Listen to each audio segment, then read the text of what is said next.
Женкеверлерге қаршы әмелият зонасындан сонки хаберлерден башлаймыз. Русия үдіретлі әскерлері тарафындан атышлар бір астынды. Күндевамында женкеверлер сульх режиміні 15 кере бозды. Әсасен душман Хафив Селяве граната атыжыларыны құланды. Әнкерген қысым Луганск тарафы. Анда женкеверлер станица ве счастье қасабаларына уджум етті.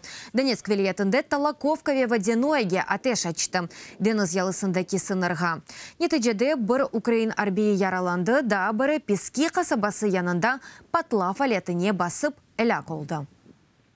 Також варто додати, Шуны кайдетмек керек ки, елімізде олған малюматқа көре. Вақтынжы ишгал етілген территорияларда ерлі женкеверлер жинайы тешкілетларда іштірак етмектен вазгечмеге башлай. Русия арбийлері еле қысласақ.